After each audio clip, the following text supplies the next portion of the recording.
दोस्तों सुजलॉन एनर्जी की बात हो पिछले दो पॉजिटिव क्लोजिंग के बाद आज आखिरकार स्टॉक में फिर गिरावट हो गई। अब लोगों को समझ में नहीं आ रहा कि स्टॉक के अंदर क्या किया जाए। क्या वाकई में स्टॉक में इस समय निकल जाए या फिर इस गिरावट का फ़ायदा उठा के नया फ्रेश इन्वेस्टमेंट किया जाए।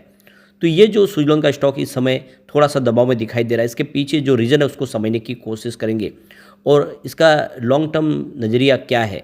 क्या इसको हम होल्ड कर सकते हैं, इसको आने वाले समय क्या ये एक शानदार रिटर्न दे सकता है। क्योंकि ये बात हमने ऑलरेडी बहुत बार डिस्कस किया कि इसकी प्राइस 400 के ऊपर थी 2008 के पहले, और उस हिसाब से अगर देखें तो स्टॉक बहुत ज़्यादा अंडर वैल्यू है। और जिस तरह से गवर्नमेंट की तरफ से सुजलॉन को पूरा का पूरा सपोर्ट दिया जा रहा है, सरकार ने हर समय जब ये कंपनी एक तरह से डूबने के कगार पे थी उस समय भी 14 बैंकों का जो कर्ज था वो सरकार ने सब अपनी 2 पावर फाइनेंस कंपनियों को सौंप दिया। इससे एक बात तो क्लियरली समझ में आ रही है कि सरकार का पूरा सपोर्ट मिल रहा है और ऐसे में ये कंपनी कमाल कर सकती है। अब सरकार ने जो नई पॉलिसी फिर से लाई है, रिवर्स बिडिंग प्रक्रिया जो शुरू की है, उसका भी यहाँ पे इन्होंने काट बता दिया है कि हमारे पास इतने सारे ऑर्डर कि आने वाले 2030 तक हम पूरा कर पाएंगे। तो क्या ऐसे में हमें निवेश का मौका तलाशना चाहिए, जानने की कोशिश करेंगे इस वीडियो के माध्यम से। लेकिन फ्रेंड, उससे पहले अगर आप पहली बार हमारे चैनल पे आए तो चैनल को सब्सक्राइब कर दीजिए, एक बेल आइकॉन दबा दीजिए ताकि जब भी नया वीडियो बने पहला नोटिफिकेशन आपको मिले। वीडियो पसंद आए तो लाइक से जरूर कीजिए। चलो फ्रेंड्स, वीडियो स्टार्ट करते हैं। मैं हूँ आपका दोस्त SP दवे और हमारे अपने चैनल ऑनलाइन कमाई में आपका बहुत बहुत स्वागत है। तो सबसे पहले बाजार की बात कर ले तो आज BSE सेंसेक्स ने 72,748 के स्तर पे क्लोजिंग दी है, जहाँ पे 104 पॉइंट की तेजी थी, यानी 0.14% की तेजी बाजार ने दिखाई है। अब बाजार ने आज पूरा बाउंस बैक दिया। आप देख सकते हो कि सुबह शुरुआत हुई थी लगभग 100 पॉइंट से गिरावट के साथ, लेकिन क्लोजिंग 100 पॉइंट की तेजी के साथ हुई है। तो एक तरह से आप समझ सकते हो कि निचले लेवल से अच्छी खरीदारी हो रही है। और हमने ऑलरेडी डिस्कस किया कल के मार्केट के वीडियो में भी कि FI ने मार्च महीने में जम के खरीदारी की है, यानी FI इस समय बाजार में पूरी तरह से लौट के आ चुके हैं। और आपको पता ही होगा कि FI की पसंद है सुजलॉन एनर्जी, तो बिल्कुल निवेश आ सकता है। फिलहाल रिटेल इन्वेस्टर की तरफ से जो बिकवाली हो रही है यही दबाव की वजह बन रहा है। यहाँ पे आज निफ्टी एनर्जी में भी कुछ तेजी थी। देख लो कि 37,825 के स्तर पे 242 पॉइंट की तेजी देखने को मिली, यानी 0.64% अप था निफ्टी एनर्जी। उसका कोई असर यहाँ पे देखने को नहीं मिला, बिल्कुल दबाव बना। तो स्टॉक की शुरुआत हुई 38.85 पर, निगेटिव ही शुरुआत हुई। क्लोजिंग थी फ्राइडे की 39.40 के आसपास, और इंट्राडे में देखो कि 38.90 का हाई बना। तो बिल्कुल आप देखें तो ऊपर के लेवल से इसमें एक तरह का दबाव का ही माहौल बना, और जो लो बना इसने 37.70 का था, यानी आज प्रॉफिट बुकिंग बिल्कुल हावी रही। और अंत में क्लोजिंग 38.35 पर रही, थोड़ी सी ऊपर 2.66% की गिरावट के साथ। लेकिन अच्छी बात है कि कोई लोअर सर्किट तो बिल्कुल नहीं लगा। वॉल्यूम आज काफ़ी कम था, यानी बड़े फंड हाउस ने फिलहाल स्टॉक में वेट एंड वॉच की रणनीति बनाई हुई है। तो पिछले एक महीने पहले इसका 5 करोड़ का वॉल्यूम था, 5 करोड़ की ही डिलीवरी उठाएगी। और 1 वीक पहले देखें तो यहाँ पे आपको 7 करोड़ का डिलीवरी बेस काम होता हुआ दिखाई देगा। और फ्राइडे को 15 करोड़ का ज़बरदस्त वॉल्यूम हुआ था। उसके बाद में आज वॉल्यूम फिर से 2 करोड़ के आसपास आया। तो ये जो वॉल्यूम कम हुआ तो आप समझ सकते हो कि फिलहाल स्टॉक को ASM लिस्ट स्टेज 4 में शिफ्ट कर दिया गया है, और इसकी वजह से यहाँ पे इंट्राडे ट्रेडिंग बिल्कुल बंद है और वॉल्यूम बिल्कुल यहाँ पे आपको कम होता हुआ दिखाई देगा। तो इससे पहले स्टेज 4 में स्टॉक देखें तो आप ये 5 अक्टूबर 2023 से लेकर 12 जनवरी 2023 तक के लिए था, 24 के लिए। उसके बाद में आप देख दो इसके स्टेज धीरे धीरे कम हुए। आप देखो कि ये स्टेज 3 में था 25 जनवरी 2024 तक। उसके बाद में ये स्टेज 2 में आ गया 9 फरवरी 2024, और उसके बाद ये स्टेज 1 में जो आया आप देखें तो 9 फरवरी 2024 के बाद में इसको 1 में लिया। 13 फरवरी 2024 तक ये स्टेज 1 में आ चुका था और यहाँ से बाहर निकलने की संभावना बनी थी, लेकिन इसका हुआ उलट, डायरेक्ट स्टेज 4 में वापस शिफ्ट कर दिया गया 13 फरवरी से। और इसी वजह से स्टॉक के अंदर जो बड़ी तेज़ी की संभावना बनने वाली थी उस पर ब्रेक लग गया। अब इसकी परफॉर्मेंस को अगर हम देखें तो 11 मार्च को स्टॉक 39.35 के आसपास था, जहाँ पे 3.1% की गिरावट हुई। 12 मार्च को अगर देखें तो 39.30 के आसपास स्टॉक आया, जहाँ पे 0.1% की गिरावट हुई।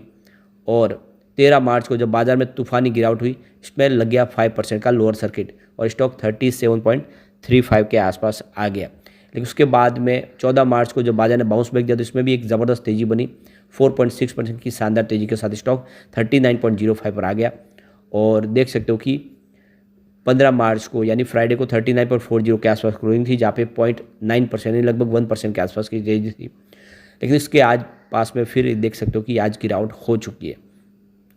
तो यहाँ पे देखो कि सुजलॉन एनर्जी ने ऑलरेडी लोगों को बहुत बड़ा पहले मल्टीबैगर रिटर्न दिया है। स्टॉक 1.70 के आसपास था 27 मार्च 2020 को, और आपको ये पता ही होगा कि उस समय लगातार उस टाइम से वीडियो हमारे बंद ही रहे जब इसकी प्राइस 2 रुपये के आसपास थी। तब से क्या मैंने आपको कहा था कि ये स्टॉक दौड़ेगा जरूर, और बिल्कुल दौड़ा, बहुत बड़ा मल्टीबैगर साबित हुआ ये। और आप ये समझ सकते हो कि ये स्टॉक 7-8 के आसपास है तो 24 मार्च 2023 को। इससे पहले ये 8 रुपये के आसपास, तो काफ़ी समय रहा, एक लंबा पीरियड इसने निकाला है। 8 रुपये में ही कंपनी ने आप देखें तो शेयर जारी किए थे राइट इशू के माध्यम से।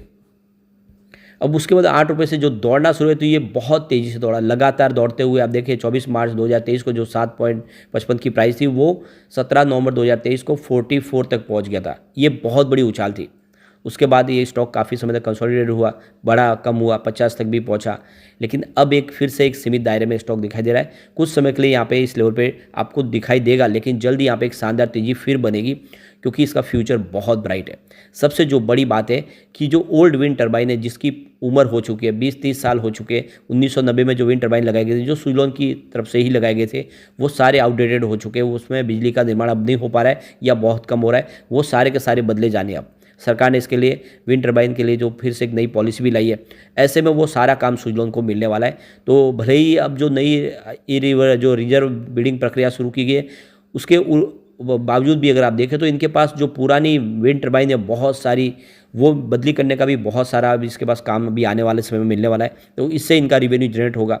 इसके अलावा कंपनी की तरफ से ऑलरेडी बयान दिया गया है कि आने वाले 2030 तक के लिए हमारे पास ऑर्डर फुल है, यानी सरकार की इस पॉलिसी का कोई असर होने वाला नहीं है, तो डरने वाली कोई बात है ही नहीं।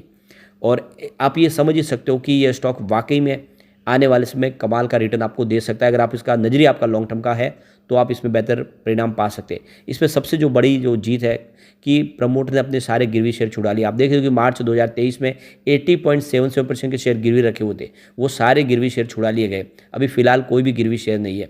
प्रमोटर की होल्डिंग कम है, ये थोड़ी सी चिंता की बात जरूर है, लेकिन जल्दी प्रमोटर अपनी होल्डिंग बढ़ा सकते हैं। 13.29% के आसपास होल्डिंग है, लेकिन एफआई का रुझान स्टॉक को लेकर बहुत ज़्यादा पॉजिटिव है। 7.64% की होल्डिंग थी मार्च में, देख सकते हो कि ये होल्डिंग बढ़ते हुए 17.83% तक पहुंच गई है, यानी ज़बरदस्त वृद्धि हुई है। एफआई की तरफ से इस स्टॉक में निवेश किया गया है, तो ये एक प्लस पॉइंट है इसके लिए कि एफआई से स्टॉक में इन्वेस्टमेंट कर रहे हैं। अब डीआई की बात करें तो डीआई का निवेश जो बहुत ज़बरदस्त बढ़ा था, 1.20% की होल्डिंग थी मार्च में, जो इस समय 3% के आसपास। उस हिसाब से देखें तो होल्डिंग आपको अभी भी डबल होती हुई दिखाई देगी डीआई की भी, लेकिन ये सितंबर में काफ़ी बड़ी थी, उन्होंने अपना प्रॉफिट बुक किया है। म्यूचुअल फंड की बात करें तो उनकी होल्डिंग भी बड़ी है, 0.08% की होल्डिंग थी मार्च में, जो इस समय 1.33% के आसपास है। वैसे सितंबर में ये 4.70% के आसपास थी। अब यहाँ पे फिर से निवेश उनका आना शुरू हो गया।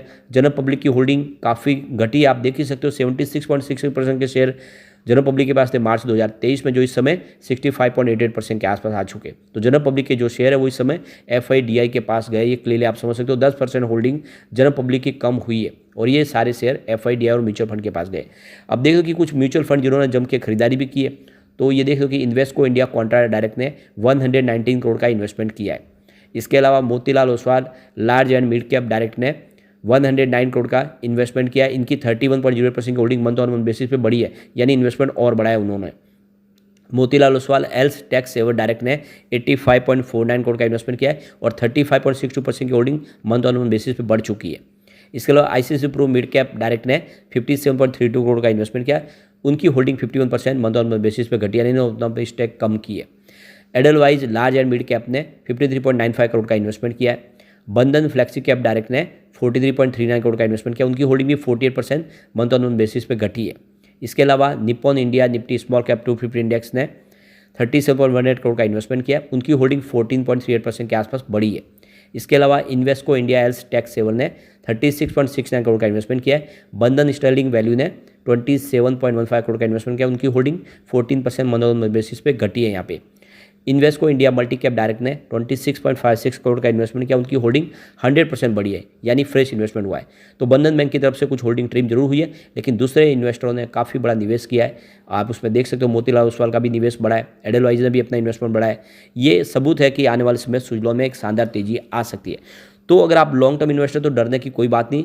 जितना डीप में मेरे सुजलॉन में खरीदारी करें। इस समय सेंटीमेंट बाजार के थोड़े से बिगड़े हुए, और सारे स्टॉक जो पिछले दिनों दौड़े मिड कैप और स्मॉल कैप उनमें इस समय थोड़ी सी गिरावट बनी है सेबी के उस बयान के बाद, लेकिन जल्दी यहाँ पे फिर सारा मामला सुलझता हुआ दिखाई देगा और एक अच्छी तेज़ी बनेगी। तो डरने की बात नहीं, निवेश करना चाहिए। लेकिन फ्रेंड, कोई भी इन्वेस्टमेंट करने से पहले अपने फाइनेंशियल एडवाइजर्स बड़े ले ले या अपना खुद का रिसर्च करें, क्योंकि मैंने वीडियो आपके एजुकेशनल पर्पज़ के लिए ही बनाया। वीडियो पसंद आए तो लाइक से जरूर कीजिए और चैनल को सब्सक्राइब कर दीजिए। Thank you friend.